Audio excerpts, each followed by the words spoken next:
A man from Inner Mongolia arrested in connection with an explosion outside the U.S. Embassy in Beijing. A U.S.-EU deal to avoid an all-out trade war.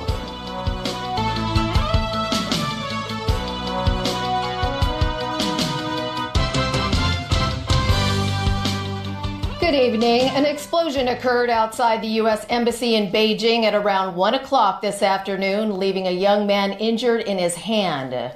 Chinese police have arrested him on suspicion of setting off what's been described as a fireworks device. Sharon Tang has more. Heightened security around the U.S. Embassy in the Chinese capital. That's shortly after videos on social media went viral showing a large amount of smoke outside the embassy compound. Police officers arrived to maintain order. They also took away some items from the scene of the blast. Left on the ground were pieces of broken glass and what appeared to be bloodstains. A visa applicant who was waiting in line outside the embassy described the chaos after the explosion. We heard a loud noise, something had blown up. Those in the line were stuck over there, others kept running towards that direction, he said. He added that some people thought it was a terrorist attack and he did not see anyone being caught. Beijing police arrested a 26-year-old suspect at the scene. Authorities later identified him only by his surname Jiang and said he is a native of Tonglia City in the Inner Mongolia region. Officers said Jiang suffered from injuries after a device exploded in his hand. Police said the device was made from fireworks and was detonated at about 1 p.m. The suspect was sent to hospital while no other injuries were reported. The Foreign Ministry called the explosion an isolated incident, adding that an investigation is underway. Meanwhile, a report by the ruling Communist Party newspaper Global Times said officers had earlier removed a woman from outside the U.S. Embassy. That's after she sprayed gasoline on herself in a suspected self-immolation attempt at around 11 a.m. Neither the police nor the U.S. Embassy had any comment on the report. Sharon Tang, TVB News. Well, the chief executives told the Asia Infrastructure Investment Bank this will be a good year for Hong Kong. As Caleb Loon reports, Carrie Lam also asked for a bigger role for Hong Kong in the bank's projects. Day 2 of Chief Executive Carrie Lam's 4-day visit to Beijing. This morning, she met with Jin Liqun, president of the Asian Infrastructure Investment Bank. Secretary for Constitutional and Mainland Affairs Patrick Nip was also present at the meeting. Lam and Jin talked about Hong Kong's economy, which Lam remains optimistic. We achieved a 3.8% growth last year, and first quarter of this year was a quite remarkable real growth of 4.7%.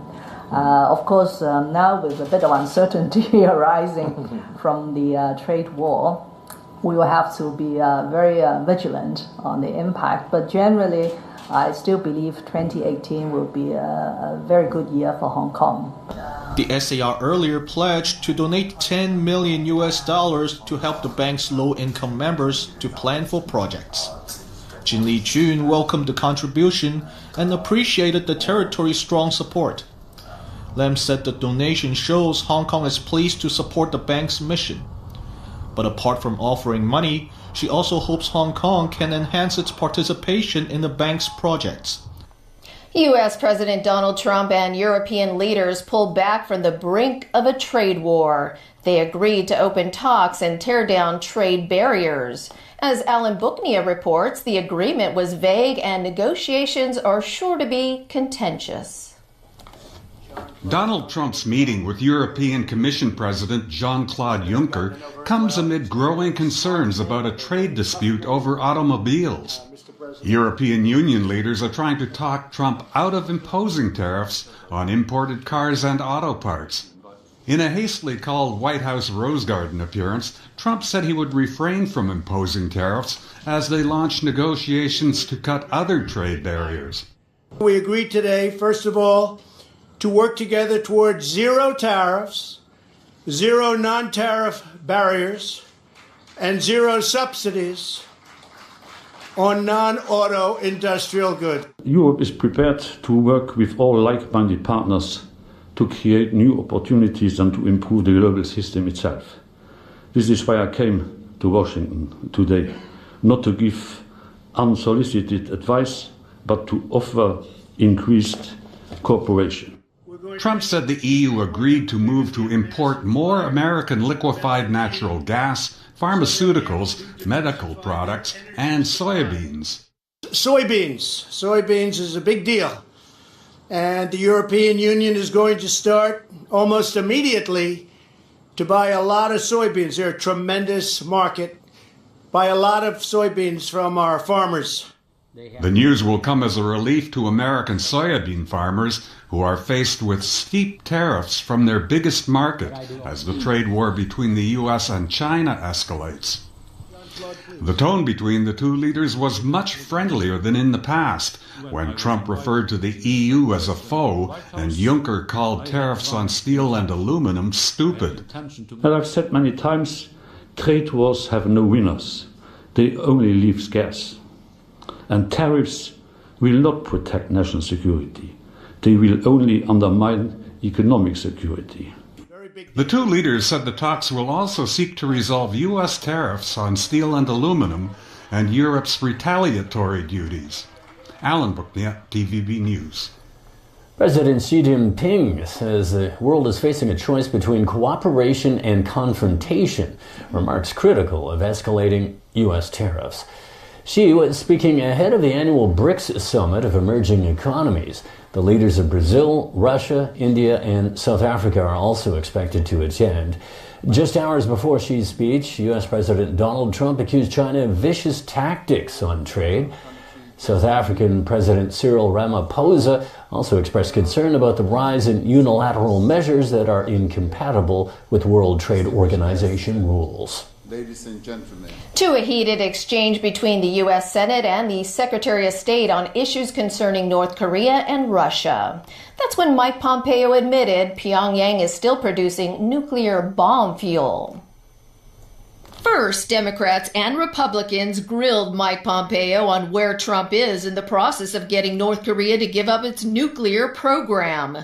That led to the bombshell revelation that Pyongyang is continuing to produce nuclear bomb fuel. North Korea continues to produce fissile material, nuclear bomb material. Is that correct? Yeah. Just trying to make sure I don't cross into classified information. I'm not trying to hesitate. Yes, they continue to produce fissile material. Asked if North Korea is still pursuing submarine-launched ballistic missiles, Pompeo didn't respond, but stated that concern is included in Trump's denuclearization package. We concluded we would find ourselves in a better place with an opportunity to revisit all of these issues, the broad spectrum of issues, not just the nuclear portfolio, but the missile program, their malign activity around the world, all of them in a package. In a testy exchange, Pompeo was pressured to divulge if Trump promised to lift sanctions on Russia during his meeting with Vladimir Putin in Helsinki.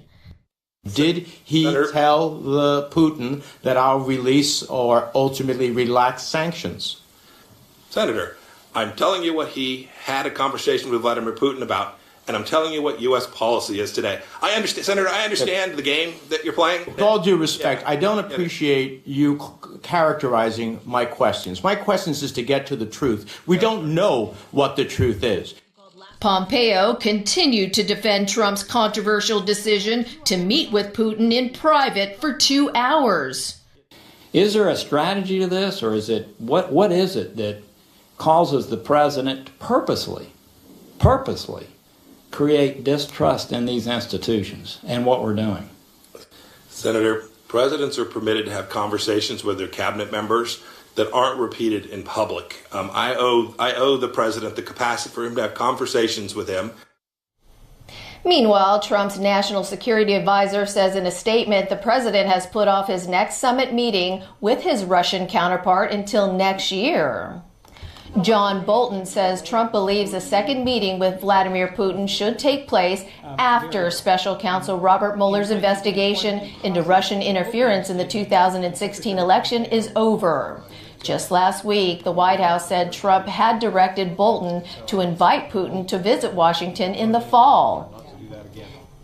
I don't think it was appropriate to invite President Putin to a meeting at the White House in the first place until it is clear that President Putin of Russia understands that his attack on our election is intolerable. Hopefully that gives us more time to prepare, and hopefully for more people to talk about how detrimental it is to have a private meeting like this, allowing the Russians to characterize it when we aren't prepared to do so. One man is so mad at Donald Trump, he destroyed his star on the Hollywood Walk of Fame. The suspect used a pickaxe to vandalize Trump's star on the famous sidewalk in Los Angeles. Then he surrendered to police and is now in jail on a charge of felony vandalism. As pedestrians gawked at the sight, a Trump supporter stood guard, saying he was protecting it from further damage. Trump was honored with a star for his work on his reality show, The Apprentice. The star was also vandalized back in 2016, days before Trump was elected president. The final 6 members of the doomsday cult Aum Shinrikyo were executed in Japan today. Japan's justice minister announced the executions, which followed the hanging of the cult leader Shoko Asahara and 6 other members on July 6th. The minister added that Japan is not considering abolishing the death penalty despite overseas pressure. The Aum Shinrikyo cult staged a series of crimes, most notably simultaneous sarin gas attacks on subway trains in March of 1995. The main attack in Tokyo killed 13 people and injured almost 6,000. Cabin crew workers for budget airline Ryanair went on strike in 4 European countries yesterday. It forced tens of thousands of passengers to make last-minute travel adjustments at the peak of the summer holiday season. Ryanair said the 50,000 customers affected by the cancellation of 600 flights over 2 days were given alternative seats or refunds. Labor unions in Spain, Portugal, Belgium, and Italy are angered over reduced leave allowance and access to state benefits. They say it's because they were hired under contracts governed by countries they're not based in. The Irish low-cost carrier said the job action may force the airline to cut the fleet by 20%. Still ahead in our newscast. A survey shows almost 20% of young local adults don't want kids. A local group teams up with a London music school to offer the world's first Cantonese opera examination.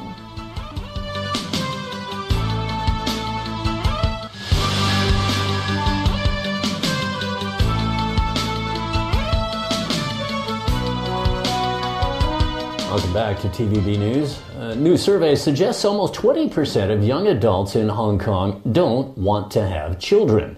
Some cite housing problems as the reason, while others say it's just too costly to have kids. Pinky Wong. 原產地精心挑選，再經過香港嚴格品質管理。香港包裝，信心保證，食得安心。金像米。 陪你成長，全港銷量第一，米中極品。Has more. Hong Kong's birth rate has been on the decline, but exactly how bad is the problem? The birth rate in Hong Kong has been declining since the 70s. In the ranking of the overall 247 countries or regions, Hong Kong is ranked the last third in the whole world in 2016. So that is how bad or how low the birth rate was in Hong Kong. The Hong Kong Federation of Youth Groups conducted a survey in June on the youth's views about boosting the birth rate in Hong Kong. Around 500 young adults between 20 and 39 years old were interviewed. Among them, over 18% did not want kids. Why? They said that's mainly because of the high cost of raising a kid and housing problems. Still, over 80% would like to have children, with the average number of kids per household being over 1.41 or 0.2 higher than last year's figure. But does it mean the situation is getting better? The 1.41 number is regarding the interviewed youth prediction about the number of children that they will give birth to, and that is 1.41. The 1.205 is the number in 2017 of Hong Kong overall population, where each woman has given birth to. The group hopes there will be more government initiatives to boost the city's birth rate, such as a baby bonus scheme and higher subsidies for childcare centers. Concerns were expressed on the continuous drop in the number of newborns in the city. In terms of the city's overall population structure, this would mean a growing burden for the community as Hong Kong faces an aging population. Pinky Wong, TVB News. 2 laboratory technicians were slapped with jail terms for faking tests on concrete used in the Hong Kong-Zhuhai-Macau Bridge project. Lab assistant Kwang Fu Yin was jailed for 22 months, while his supervisor Mak Poi Shing was given a 32-month jail term. Both of them pleaded guilty to conspiracy to defraud. They were accused of amending the details of compression tests on concrete samples. A police union is demanding Development Secretary Michael Wong explain his comments made during the recent Hong Kong Book Fair. Wong said last Thursday that not all criminals are villains, while not all police officers are good people. Junior Police Officers Association said Wong's comments had a damaging effect on police morale. Wong responded to the association this afternoon, explaining that he was only trying to say human nature is complex. He also insisted he has no intention to offend the police force. Brownfield sites in the new territories are listed by the Task Force on Land Supply as an option to ease Hong Kong's shortage of land for housing development. However, operators of various businesses on brownfield sites are unhappy with the government for not presenting any compensation package. Christy Lung has details. Nearly 120,000 square feet of land. This brownfield site in Yuen Long's Hong Shui Kiu area is used to store these cranes that are about 9 stories high. It's very difficult to find an alternative site, said this man, who has run a storage business here for more than 20 years. There are around 1,300 hectares of brownfield sites in the new territories, accounting for around 1% of the city's land area. But almost all of them are occupied by operators of businesses, such as logistic storage services. Stanley Chung, a transport sector representative, said the highest compensation offered in the past for a storage site was about $190,000. He said that's not even enough to cover business costs. He said operators in the sector only want to continue their businesses instead of receiving a higher compensation. Hung